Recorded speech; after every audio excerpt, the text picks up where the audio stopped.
فرض روزوں کے علاوہ ہیں، فرض روزوں کے علاوہ ہیں چند روزے جو نفلی روزے ہیں اور ان کی فضیلت ہے، ان کی فضیلت ہے۔ جیسے نفلی روزوں میں ایام بیز کے روزے، ایام بیز کہتے ہیں چاند کی 13، 14 اور 15 تاریخ کو، کیونکہ اس کی راتیں جو ہے نا وہ روشن ہوتی ہیں، چاند مکمل ہوتا ہے، 14ویں کا چاند آپ سب لوگ جانتے ہیں، تو یہ راتیں روشن ہوتی ہیں، اس وجہ سے ان کو بیز کہا جاتا ہے۔ بیز مانے چمکدار، ابیض سے ہے، وائٹ سے چمکدار، راتیں چمکدار ہوتی ہیں۔ تو یہ تینوں 13، 14، 15 مہینے میں 3 روزہ رکھنا یہ مستحب ہے، انسان کو چاہیے کہ وہ رکھے روزہ۔ اللہ کے نبی صلی اللہ علیہ وسلم ایام بیز کے روزے رکھا کرتے تھے۔ اسی طرح سے ہفتے میں 2 دنوں کا روزہ ہے، پیر اور جمعرات کا۔ اس دن اللہ کے دربار میں اعمال پیش کیے جاتے ہیں، پیر کے دن اور جمعرات کے دن اللہ کے نبی صلی اللہ علیہ وسلم روزہ رکھتے تھے۔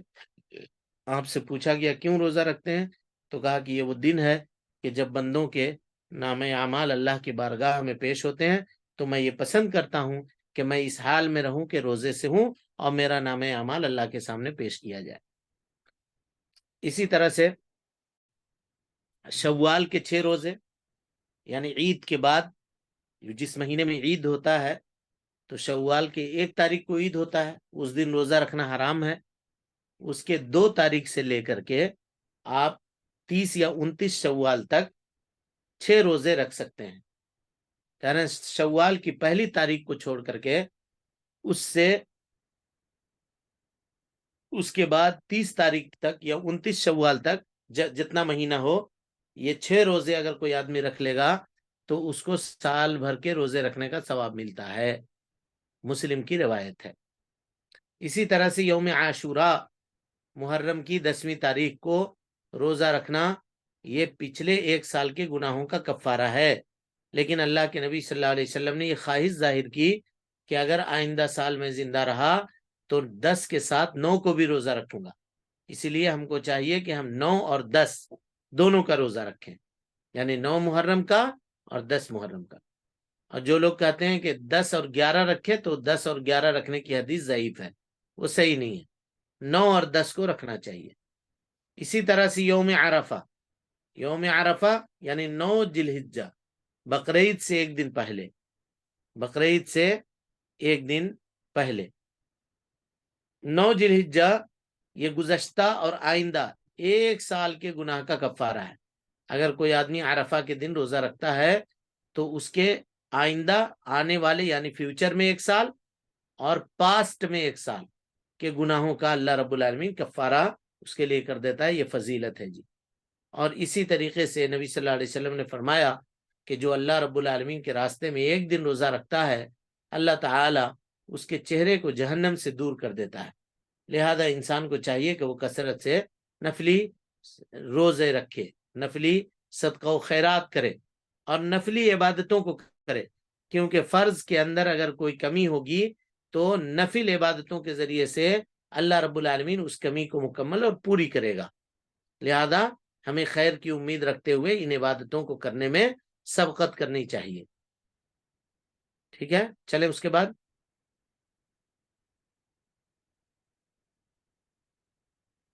اعتکاف۔ اعتکاف کے تعلق سے 15 منٹ کے بعد گفتگو ہوگی آپ کے سامنے، آپ سب لوگ موجود رہیں، انشاءاللہ 15 منٹ کے بعد میں لوٹتا ہوں۔ السلام علیکم۔ رب العالمین کے تقرب اور عبادت کی نیت سے مسجد کو لازم پکڑنا، مسجد کو لازم پکڑنا۔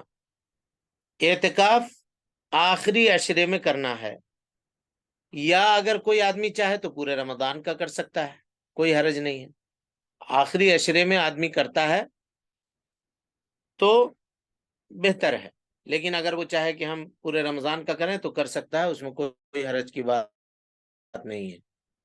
اعتکاف آخری عشرے میں اللہ کے نبی صلی اللہ علیہ وسلم نے پہلے عشرے میں بھی کیا ہے، پھر آپ سے کہا گیا کہ آپ جو چاہ رہے ہیں وہ دوسرے عشرے میں ہے تو آپ نے دوسرے عشرے میں کیا، پھر آپ سے کہا گیا کہ آپ جو چاہ رہے ہیں وہ تیسرے عشرے میں ہے تو نبی صلی اللہ علیہ وسلم نے پھر تیسرے عشرے کا اعتکاف کیا۔